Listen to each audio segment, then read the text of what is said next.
AI stuff is going to be even bigger, because the idea that we had from the beginning, and we still have to this day, is that don't think about it like a calculator. A calculator only does something if you tap on it, basically. But how can you think of it as like another team member or another person? And that just unlocks a whole another kind of capability. Most dentists aren't trained to run businesses, let alone scale them. This is the TechDental Podcast for dental leaders who want more than just tips. We give you systems, strategies, and straight answers. I'm Dr. Randeep, and each week I sit down with the operators, AI founders, entrepreneurs, and business leaders who are reshaping what's possible in dentistry. If you want a smarter, scalable, future-proof practice, then this is the podcast for you. On today's episode of the TechDental Podcast, we have the privilege of speaking to Dr. Aalok Shukla, CEO and co-founder of Implement AI. Dr. Shukla has been at the forefront of leveraging AI to transform dental practices and healthcare at large. With a rich background in building AI-powered platforms, he's here to discuss how AI agents can revolutionize patient care, streamline operations, and help dental practices scale faster without increasing their payroll. Welcome, Dr. Shukla. Thanks, Randeep. Great to join you. So you've had a dynamic journey from kind of co-founding teledentistry platforms to now running Implement AI. What inspired you to blend AI with healthcare in particular, and how did your early experiences in the dental industry shape your vision for AI-driven solutions? Sure. So first of all, I think I've always been interested in technology since I was a kid. When I was I don't know whether you remember a shop called Tandy that used to exist where I grew up in Lancaster. And I used to love going there and getting these electronics circuit board books by this guy Forrester Mims III. I still remember it. And then so I had all sorts of LEDs and breadboards, and I'd be always trying to make different stuff. And then when I was at school, I was really into making essentially simple automations like clap switches, or if my school projects was an infrared headphone system and different stuff. So I've just loved technology always. But then just being from a kind of normal, Indian background, my dad's a doctor, and I was good at science, and I was I don't know anything about technology as a work thing, but let's go down the kind of science path, basically, right? Anyway, cut a long story short, going to medical school, didn't want to be a doctor, switched into dentistry, and then ended up in practice. And I thought, because the point I thought was you can apply your ideas in some kind of way there, basically. So I guess I was always kind of a technologist at heart, but I just didn't know what to apply it to, basically, right? And then essentially, I think with the promise of technology is to make things, more accessible, better, help more people, that kind of stuff. I am quite an idealist at heart, and I kind of think that how can technology make things better for people and different things like this? And then, when I opened up my clinic in Putney, it was I started from scratch. Very quickly, I was realizing, okay, great, you've got a nice clinic and you got all the kind of stuff, but you need to make some patients appear, and you need to get that stuff going. And so just because of just my natural curiosity in different ways of doing things, we started doing online consultations very early, I'd say 2010, 2011. And I just then from that, we also then made a system where people could answer different questions to see what they could be suitable for, submit some photos, and they would get different videos. So I'd already started down this kind of automation path then. And I think probably with early social media, 2011, 2012, I started seeing a lot of inquiries online from all sorts of geographies, not just London, across the UK and different stuff like this. So what I'm trying to say is that I saw straight away there's the possibility to reach more people and go with different things like that. And then I just kind of evolved down that path, doing more and more digital work and evolving things. And then eventually when we launched a digital health platform, I was very curious to see how could we leverage AI. So we got into the Founders Factory and AI accelerator, and we were using multi-view mobile phone images, and we built an algorithm which could then take that, create 3D simulation and analysis. And so I was always trying to push the boundaries of what's possible. Obviously, in 2017, 2018, that was very early, and the technology was a bit different. But I guess what I'm trying to say, Randeep, is I've always been pushing on that kind of curiosity, technology tangent, essentially. And then you seem very ahead of the curve, actually, and kind of an early adopter and a tinkerer at heart. You mentioned from your childhood. I'm basically I'm not a theorist, I'm a practitioner. I like how can you apply things in the kind of real world? And then, I met Piers back in 2019 when my co-founder Piers Linney, when we were part of a NatWest YouTube series on technology and business, we kind of got on. And then basically after, the AI revolution started basically end of 22, beginning 23, I'd started running some courses for executives in Portugal. I live in Portugal, on how to think about AI, robotic process automation, and different technologies. And we started a conversation then, and Piers was like, "Oh, it's very interesting what you're doing, Aalok." And I said, "Yeah, I'll be honest with you, Piers. The more I explained, they're just like, can you just do it for me, basically?" And I said, like, that's the opportunity to kind of actually just make it done, and just implement AI essentially. And then that's how we started, really. If that makes sense. Oh, fantastic. So you went into it from kind of like, trying to teach other people, and you got the feedback, look, can you create this for us? And then you saw there was a demand there, and the time was quite ripe at that time, isn't it? Because you started really early. So kind of, you mentioned back in the day, 2010, and January 23, I was like given that I'd already had experience with different stuff in 2017 and 2018, and also like, let's call it the mobile platform shift. Let's call it that, right? So 2010, 2011 was like when that was kind of starting off, basically, because iPhones popping off with social media. So I'd seen how that wave kind of went, basically, right? And then obviously within running a digital health business, I'd seen how that happened. And I also saw COVID, so because we were pre-COVID, all that kind of stuff. So I had an understanding of like how like almost certain waves come across in life, if that makes sense technologically. And I recognized very early that like this AI stuff is going to be even bigger, because the idea that we had from the beginning, and we still have to this day, is that like, don't think about it like a calculator. A calculator only does something if you tap on it, basically, right? But how can you think of it as like another team member or another person? And that just unlocks a whole another kind of capability. So I was very early about thinking like, how could you have a team of digital workers which would be working for you? Because I remember like in my early days, when I had a clinic, I'd run like a flyer campaign, and we'd pay for like, I don't know, 1.5, 2.5 grand, to fly around a particular area.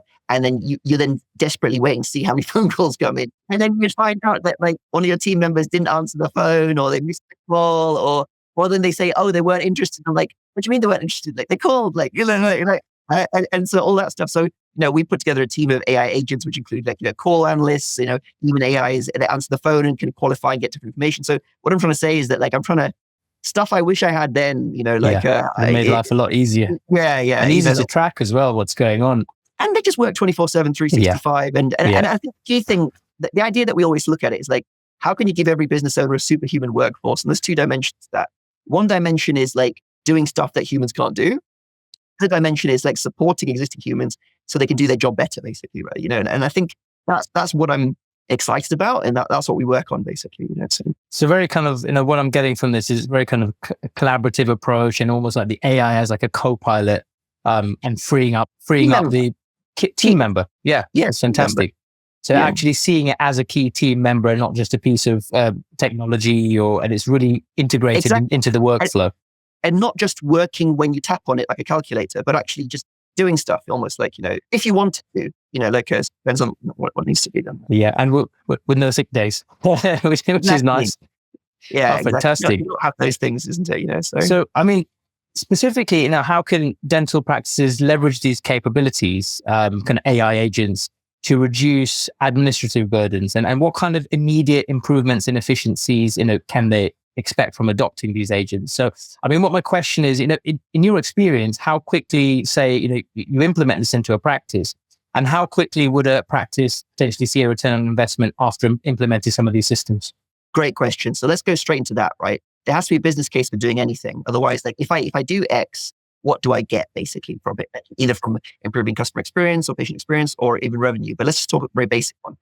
Our call analysts, for example, we can kind of plug that into a practice. And what that will do is it'll listen to all the past calls. It'll spot missed opportunities. It'll spot who was discussing a high value treatment but didn't book an appointment. It'll also give you a quantified value of what that appointment would be. It'll score like how interested they were. It can even score like how well your team answered the call. But like that, when we implement that in businesses, I mean, literally within a week, you can see revenue, like quite significant revenue. Because I'll give an example, with one group, we saw that there was like nearly 227,000 worth of like treatment, which was like, identified from like implants and ortho based on calls that like, and the team were excellent, but it's just, there's always people that are like either busy or they just need to get off the phone or they ask a tricky question and so what are they? But the point is they were qualified interests that didn't go ahead and book an appointment. So they could be followed up with another team member and include a summary of what they need to be contacted with. So that by itself is huge value for any business. But coming back to your question, how can a dental practice kind of think about it basically, right? So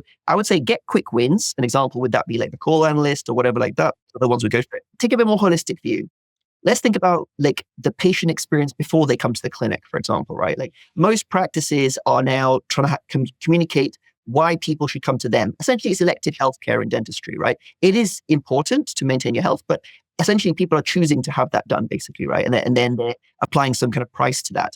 So in that kind of patient journey, when they kind of go to your website, they look at different things, maybe they contact you, try and find out. I think the key question is like, can you interact with them in as kind of human a form as possible, or to understand them as much as possible quickly? So that's where you might have, for example, when somebody opts in on a weekend to ask about bonding or implants or whatever, there could be an AI which would answer the phone, be expertly trained only in that discipline, for example, and it can ask them all the questions needed. And then it could then put together a PDF presentation and send it to them by email. So then they for example, with similar cases to them and different stuff like that. So that's like a kind of digital treatment coordinator, if you want to call it that, basically, like which will then help capture that interest, because many people might be opening up 6 browsers at the same time and they contact 6 clinics. And the question is who gets back to them the fastest, if that makes sense. So one is like, can you demonstrate your expertise by asking better questions and also then communicating in a more professional way before they even meet you? So that's kind of one dimension of it, right? Then you've got the other dimensions, which is then when they're scheduling. So it could be like, okay, you've got online booking, which is great, but sometimes people also want to call, but then can you have like the AI that would answer the questions, understand what needs to be done and schedule that appointment and go with that. So let's call it like beyond the clinic, pre-appointment stuff, basically. Then you come into the clinic, there's loads of great tools which will help them with photos, x-rays, all that kind of stuff. We don't really focus on those things, but I think there's many great things that if you're communicating how you're using technology and improving that patient experience and doing simulations and stuff like that, I think all that stuff is great. Using the scanners to like simulate, health changes and stuff like that. I think that's fantastic. Like productivity of like the clinicians. They might want to use like voice dictation softwares or even like, appliances. Like I myself, I use like a kind of note taker pin sometimes when I go to meetings or things. And it means that like, everything's being recorded without me having to like touch and tap something, and that can be summarized and extracted. So I think there's several things that can be done there. An interesting thing that could be done for coaching, and I've said this to a few people I know, is like many dentists spend time trying to improve their communication skills, basically, right? But the thing is, there are specific patterns of like what successful dentists communicate, way they do it, and the ones that like kind of, let's call it like the ones that struggle more with that kind of stuff like there. So I think there's like very good use cases you could do to like analyze those consultations. And I'm going to give a caveat. Yes, you have to have data privacy and policy and governance and all this kind of stuff. And I don't have the time to go into that, but like that's one of the foundational steps of all this kind of stuff. And if I give an example, you go to Boots in the northwest of the UK, which is like a kind of grocers, it says facial scanning is in operation. This premises is like a sticker, basically, right? So that's one step beyond. That's one step beyond CCTV is here. But I'll just come back to what I'm saying. But like, so in terms of like analyzing consultations, even summarizing for patients in terms of notes afterwards, like we discussed these things today. You have all this information, communicating value for them, maybe including their photos and stuff. But then also for the dentist, they could even like be able to coach or be coached on like better ways to communicate and stuff like that. That's quite a nice reframe, actually. So it could almost like self-training. So not just using it to help your workflow, but to almost analyze yourself and improve yourself in terms of your communications. To be honest, that's one of the biggest variables, right? Like, I mean, if you look at like a chain of clinics or rooms, it's the person who's in there and how well they can connect to a person and how well they communicate those things and all those sorts of things, isn't it? Right, which is a big thing. So there's that dimension of it. Then you've got the classic stuff where you've got like inactive patients. So you've got like people who not been in for a particular time. So calling them, like an AI can call them and say like, hey, you've not been to see us for quite a while. Would you like to come for an appointment, or is there a reason or what? So you can find out at least like, oh, I've moved away, or I've got this, or do you know what? I've been meaning to go somewhere, but I go because, and the thing that you have to remember is like, people don't just go because it's like local to them. Many people will travel distances, right? Like I saw from my early days when we were doing online consultations, I had people driving from Manchester, Liverpool, Birmingham, and I always thought to myself, there's way better people nearby. Why are you coming so far? But they just connect emotionally, basically.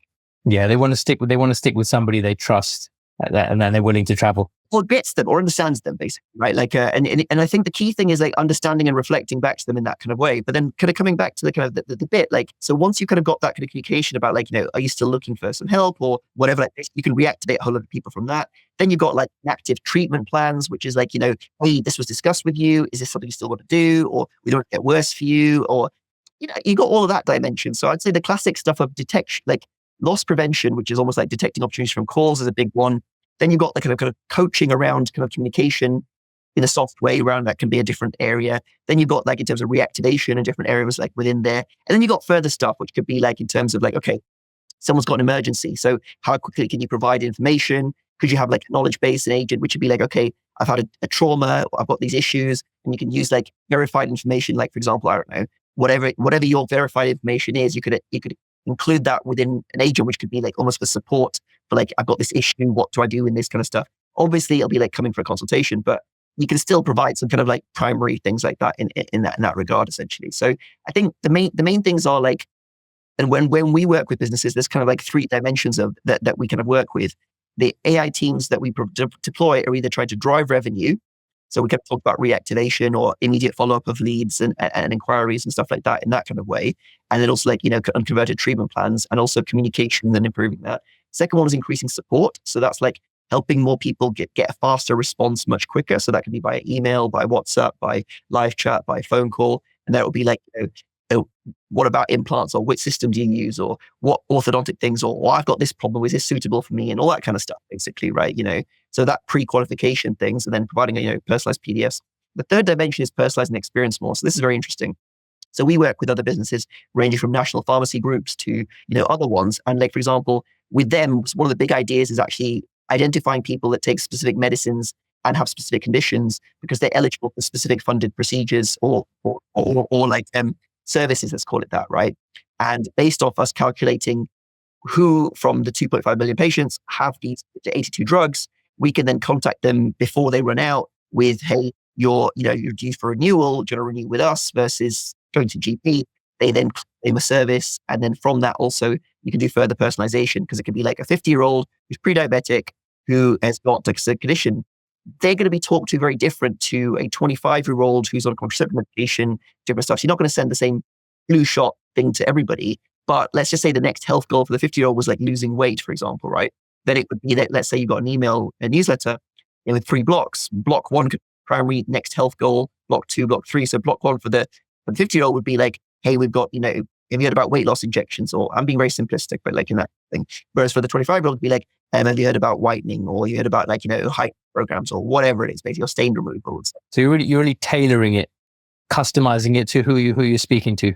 And that's all automatic and kind of seamless, and it learns as well. I mean, nothing's automatic. You have to design it. But once you've done that, then it can help personalize in those things, right? Like in terms of like iterating learning, you don't necessarily want that enabled, and it's also not that easy to do. You want to have a consistent kind of experience across those kind of things. So it can be improved and upgraded over time, absolutely. But I think the way these things work and our approach is essentially like, we will find out, what do you want the journey to be like? And then we'll customize and set up the digital workers to be able to like do those things. So you have that guardrail in place where, so essentially it's not going to just suddenly run off and do its own thing. You've got those rules in place. And that's a sensible approach. You don't want it to kind of start, doing its own thing, I guess. You have to, there's like 6 components to an agent, which is ranging from, the persona, the objective that it's trying to do, the guardrails, the tools it has access to, the knowledge base, and different stuff like that, basically, right? So there's a whole system that you have to approach with these things. But I think that idea of like, with AI, you can do 2 things very easily. You can increase the quantity of something, but you can also increase the quality of communication as well. And I think that like an underutilized approach is increasing the quality of conversation. So we do this a lot with businesses where, for example, this is B2B businesses in the dental sphere, for example, right? Like, so we do work where we will actually research the practice, understand about different people there, understand the services they provided, and help identify things that they could benefit from, which the supplier can provide, basically, right?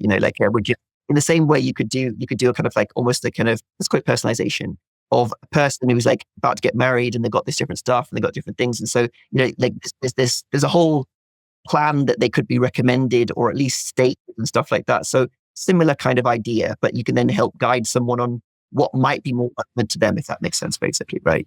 So when you have, like, say you have a new dental practice who are interested in this, so so your agents would then be customized for that specific practice's goals, or essentially. And how long does that kind of initial intelligence phase and customization take? What's the onboarding like?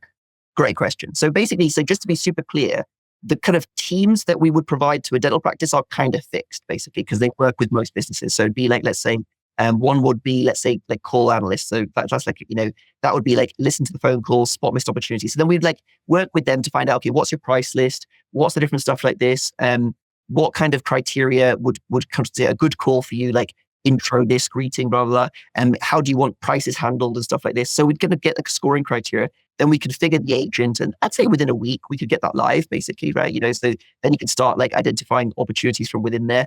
When you're talking about, let's say, like reactivation, another classic one, it'd be like, okay, get a list of your inactive patients or treatment plans or whatever. And then they can be segmented into different campaigns because you speak to them slightly differently, basically, right? Whether it's an implant inquiry or an ortho inquiry or a unconverted treatment inquiry, even sedation inquiry, basically. Yeah, right? there's slightly more like nuance depending on exactly. What you're doing, who you're speaking to. A nervous patient you talk to very differently versus like an implant one. So then it would be like we'd give like a template for a script. We get the feedback from the clinic, and then they'd say like, okay, we want it like this. We then configure and change the script, probably within a few days to a week, basically, right? Then they can have a version they can role play and test with. Once they're happy with it, we can just go live, basically, right? If they said like, I just need something simple, which will kind of like, are you still interested in this or coming that? We can run those very quickly, basically, so I think, and the way the agents can work is they can make, maybe 750 calls in an hour, basically, right? They can do very quick. And we often find that evenings and weekends work best for reactivations because people answer the phone more and they're more available and all that kind of stuff, basically. And then you can have the same agent, which has a memory, reach out by email and follow up or by WhatsApp. So you can have that multi-channel approach if you want to as well. But just gives you that kind of idea in that kind of area, basically. That's amazing. So yeah, really through the whole kind of front end to back end kind of system. And so yeah, you're able to track. I mean, you mentioned how much revenue a particular practice saved. So when you're compounding all these kind of quick wins and maybe not so quick wins as well, it will compound. So is this something that you guys track, or do you provide that feedback? Say, look, this is what's happened in the last 3 months of you using this system, and this is how much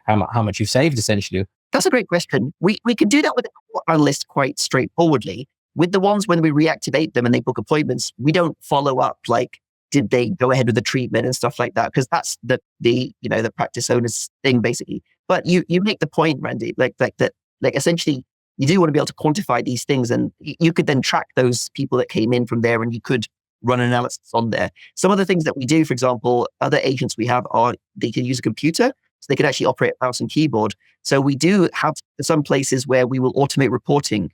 So this could answer that. So we have some people where we'll actually log into their system and download reports, which can then be summarized or analyzed in a particular way. And that happens automatically via remote desktop. So you could do what you're talking about, like different steps. But the key thing is like, just what makes the boat go faster, basically, right? And that's the kind of key thing. That's brilliant. I think, yeah, you kind of preempted my next couple of questions, which is great. I mean, I'll go on to one here. I mean, as a co-founder of several dental tech platforms, actually, including you got Straight Teeth Direct and Instant Dentist as well.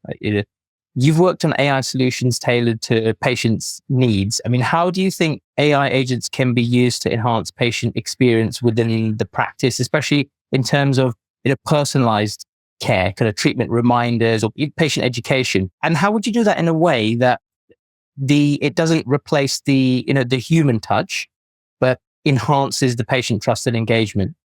So I think what we have to think about is that different people respond to different things, okay? So for example, some people are more visual, some people are more auditory, some people are more kinesthetic, all that kind of stuff, basically, right? So there's going to be no one approach which matches everybody. However, can you meet people where they are? Can you try that personalization? I'll give an example. So one company we worked with, they provide probate, like wills, basically, and that kind of service. So that's quite, traditionally, that's quite a stressful service to be on the receiving end of, because some tragedies happened, and then you're going through a process you don't quite understand. You're dealing with professionals you've never met before, and you're discussing sensitive stuff. It's quite stressful, basically, right? So with them, we actually, one of the technologies we used, which I was surprised that it was the most popular one, but it was using an AI avatar person. So basically what would happen is when a new person got signed up as a client of them, they'd receive a video like from you, like for example, Randy, and be like, hi, Georgie. I understand this is a stressful time. I'm going to be looking after your case. We're going to meet within a couple of weeks, but if you've got any questions, please email me or let me know, and we go from there. So that Georgie bit was AI, right? That's a really nice touch, actually. But then on a mobile phone, on a small thing, it's like you feel connected and and then when I come in and I see you, I know it's you basically. You've already got that initial rapport, initial connection correct. built. So I think that like you cannot underestimate. So I always think the psychology is more important than technology. So you can't underestimate like how important it is to like, still communicate in a human way. So that's one dimension. The same could have been done as a voice note. So you could have sent a voice note on WhatsApp or an email or whatever, basically, right? Again, hi, Georgie, looking forward to seeing you, coming for this. And again, that can be AI generated for that bit. So again, that meets them where they are, basically. And it could be like, if you got any questions, please ask us. And then that can then be, again, linked to a knowledge base around different procedures or nervousness or health or whatever you want. And again, that personalized information could either be done like through chatting and asking questions, or you could get short videos explaining the thing almost like for a presentation for one person, completely personalized. Or it could be, I'm really worried about my kid. Okay, so here's dental advice for your kid, basically, right? Or I'm thinking about improving my smile. Here's all the things you could do for your smile. Because I'll be honest with you, like WebMD or all these kind of things, they're not useful because you got so much information to go through, but it might only be 3 or 4 paragraphs which are actually useful. So, and also the images might be out of date and all that kind of stuff. Versus here, you can have more an interactive experience. We'd be like, look, here's a photo of my smile. Here's a few things like this. These are the questions I'm bothered about. And maybe I talk it verbally because you can speak at 150 to 250 words a minute versus typing at 25 to 30. You can get a lot more context about that person. So I think having that almost as a kind of concierge and almost as like a kind of impartial support, which could be, like what problems you got or things you weren't happy about or that kind of stuff, you can provide that more personalized experience. Now, I'll give something on the opposite side, right? Patients that are going to be nowadays going to be using things much, much more. They might even be using AI to record consultations and understand what's going on and what was said to them to even understand their information. They may even be comparing, has everything been discussed and explained to me that should have been explained to me? Or, because you look at blood tests, for example, everyone's putting their blood tests into GPT or Claude or Grok or whatever like that, even MRI scans. So, when they're coming to questions, they're coming with a deeper level. So I think these are the things you have to think about because like as a society as a whole, Amazon's getting smarter with the way they interact with you, banks are getting smarter with AI. So, even if you think I don't want to engage with this, it's going to come to you. That's a very good point. I mean, if you've got a patient coming in with like a full breakdown from like ChatGPT of what to ask and the do's and don'ts, and yeah, you may miss something. You're competing with that at the end of the day. So that's a very good, very good point. Don't know how scared to be of that or not, but yeah, it happens. And the AI avatar thing, in my experience, I found that you give patients a whole load of information. They don't read it. Nobody reads it. So then you're playing the Apple terms of service game, isn't it? Right? Like, do you accept these 16 pages of terms of service? Like, but like in this kind of way, you can be more human and also like as a practice owner, you can almost link them to you more because they might see the associate, right? But you also want as the practice owner to be saying that you're seeing Dr. Smith within the practice, and I'm Dr. Gill, and I created this practice to focus in on a personalized approach for everyone, and you're in great hands with Dr. Smith. But if you ever had any questions or concerns, I'm always here to hear. That's a nice touch again. Yeah, and something you can't do with like a text or a like a letter or something or an email doesn't work quite as well. And all those things give you a benefit of the doubt, basically, right? And I think like in life, like when you're interacting with different service providers, there's an emotional bank account where like how many times they kind of looked after you, and if they make a mistake, the balance goes down, right? But there's still a net positive, isn't it? Right? Like the problem occurs is when you're super transactional with people, and then you drop up the ball and you're negative based. I don't think it can, to be honest. Like it gets very emotional and very problematic. So the way I look at it is like a smart practice owner will think like, how can I analyze the patient experience and how can I almost like sprinkle goodwill throughout it? And certain things we're doing just to kind of help increase trust, help increase understanding. And those are investments in that patient relationship, basically, right? And they may not be monetary, but the point is that like at some point people might refer to you or whatever like that, but you're doing the right thing, basically, isn't it? Right. So I think you can't go wrong by doing the right thing, basically, right? No, 100%. What kind of data should the dental practices be collecting, in order to fully leverage the full capabilities of AI? Is it kind of what they're doing already? Is there anything additional that they should be collecting? Or is this something that can plug into what they've already got? So I think, first of all, start where you are, use what you already got. So for example, from like call recordings, from emails, from messages, all that stuff can be analyzed. So we have like, for example, email agents set up, which will kind of go through an inbox, spot people who are inquiring about something but never booked an appointment, spot potential complaints and different stuff like that. So start where you are, do that with phone calls too. And then what you can then start thinking about is like, how could I provide a better experience like for different people? And this is like, if you take a kind of step back from that, you might think, okay, is there other stuff I want to kind of record, or is there stuff that I want to not necessarily record, action? Because a lot of information is sometimes locked up in patient management systems, but you can't search that stuff. You cannot search, show me all the people who are nervous, or you can't search like to all the people who have a wedding coming up, like, because that conversational intelligence isn't inside that, right? So for example, versus if, for example, you had your policies and guidance saying like all of our consultations are recorded, for training and monitoring purposes or whatever like this, and you have permission to have access to whatever there is. Like I'm just saying, make sure you're transparent about whatever there is. But then if you have discussions about different things, then it's a question of like, you've got that information that they are looking for this, they're nervous about that. You can almost then build notes. Then if a new dentist took over, they can almost have a summary of like, look, this is stuff they've done in the past, which would be like, whatever things that these are concerns they've had in the thing. So then when a new person takes over, it's not like, oh my God, I have to start from zero again. It's almost feel like you already know, the patient, and they kind of, I know these things about you basically, right? Like, and please, I know it's just the basics, but then just that one thing alone would be like, oh, you're not 6 different individuals in a building. You are a team, basically, isn't it? Right? So, and sometimes you only need that one little bit of information to connect with the patient, and you've built the rapport. And then with a new dentist, that's ideal. So the way I just look at it, it's just like just care, and care can be reflected in your human expression, or it can be reflected in the AI systems you develop. Because it requires you to actually think and actually want to do it, basically, right? That's a nice value actually to put. That's one of my questions actually. What value would you want to kind of instill into an AI agent? If you could kind of put one in. So caring would be, and just being fully focused on like being empathetic. Like we've got agents which work in say financial services with people who have like monetary problems, right? And then if people are expressing like stress about debt and stuff like this, it empathizes, and it's actually designed to like spend more time. And I'm really sorry to hear about that. And how can I help you and follow up and blah, blah. So it's sharing basically, right? So that's a very, very good point you make. How would you speak to, practitioners maybe who are a bit skeptical about adopting new technologies? I mean, what are the key barriers you see in dental practices when considering AI adoption, and how can they be overcome to really unlock the true potential of, in your case, AI agents? Like just take a step back, right?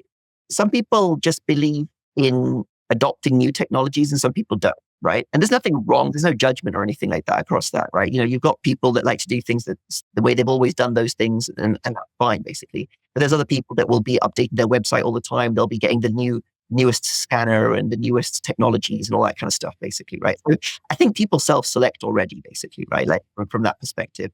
And that's going to be reflective of their own usage of technology in their own life. Like, it would be highly unlikely to find somebody that uses ChatGPT on an ongoing basis and different stuff, not having that reflected in the business in some way, shape, or form, because businesses are essentially outer reflection of your own perspectives and your own kind of, thoughts and processes. I think the most important thing is be congruent to yourself. Like if your goal is to have like a very traditional, very standard, not standard, very traditional and almost like kind of like personalized and human experience, go for it. There's nothing wrong with that, right? Like be authentically that, basically, right? But then just communicate that like our team are there between 9 and 5. We don't answer the weekends, but we'll give you the personal number of their own thing. And you can run a very successful business that way, basically, right? Because that is essentially one way.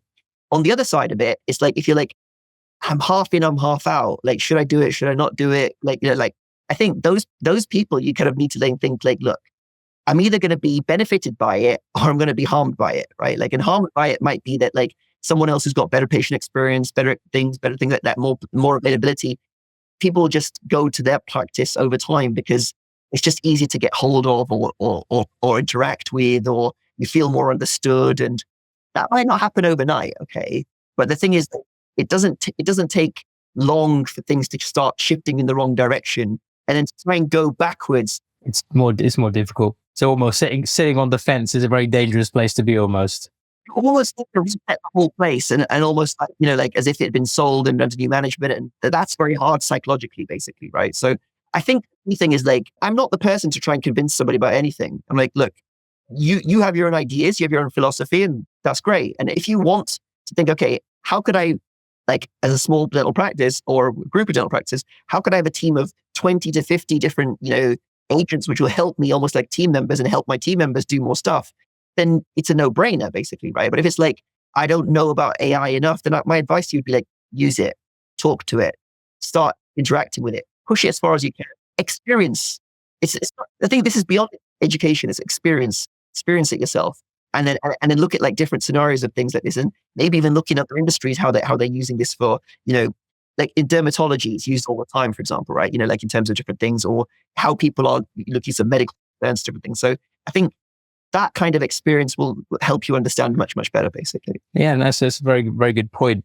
It's going to change tack slightly and kind of dive more into your mindset, really, in terms of, you've had several startups essentially, and then you've been an early adopter in the tech space. When you're having a startup, there's a lot of hype around kind of lean teams. What's the harsh truth about building lean that kind of no one tells you about? When you say like building lean teams, like you mean like just doing more with less? Is that what you're talking about?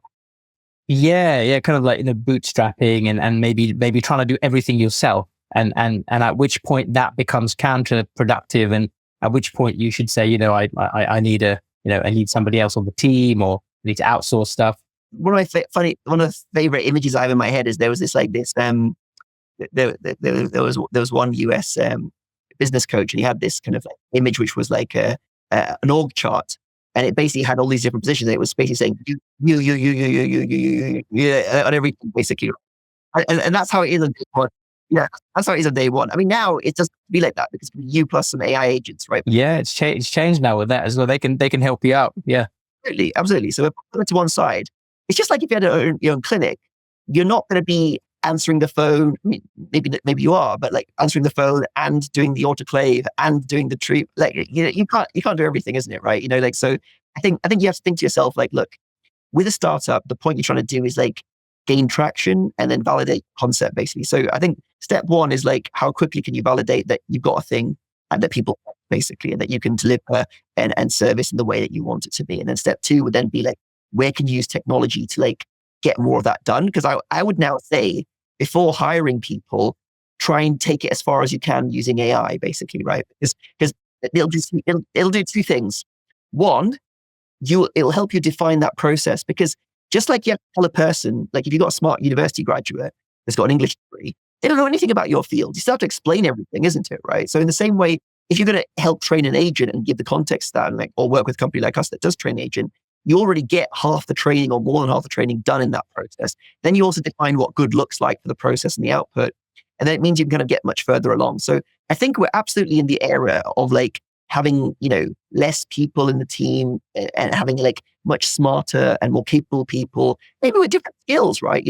They're better with people literally in person, or they are more thoughtful and more kind and that kind of stuff, right? There's different skills that like are more important when you've got a team of AI behind you. So I think as a startup business owner, it's like, how quickly can you validate what you've got? How quickly can you get more of what you've got from what you have? And then obviously add right people to the team and kind of go from there. But like, it's always hard, right? Like, I mean, there's no two ways about it, right? You have to like go through a lot of things and be expect to take like 2 steps forward and 3 steps back, and then forward and 1 step back. And that's just life, isn't it? Right. So, initially you had the Alkali Dental Studios. You were a dental principal for how many years?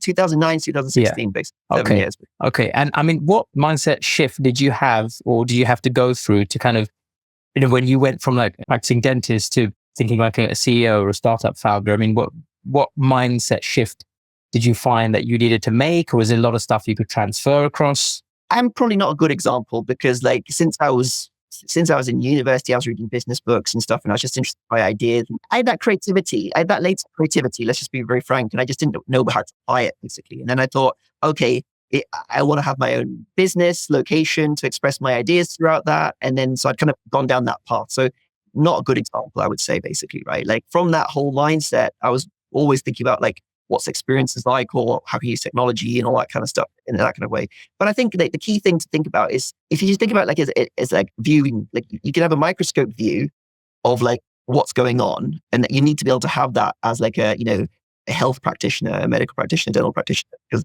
you can zoom in on that root canal or whatever it is like this. But then you need to be able to zoom out and think, okay, like what is the experience in the room? Zoom out from that. What is the experience in the building? Zoom out from that. What is the experience of the team?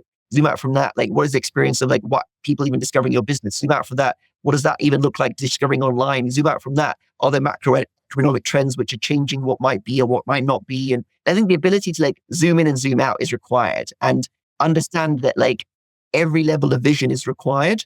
And if you want to have a business, you need to be able to encompass other people's experiences, like how your staff going to take this, or what will attract the right people. And there's all sorts of things you have to think about, which can't just be how you do this thing, basically, right? So that's the E-Myth talks about that, the technician mindset versus like the business owner mindset, isn't it? That's a really good distinction. And I mean, this might be a tricky one. It might not. I mean, what's one insight that you've gained about AI in healthcare that 90% of people would disagree with?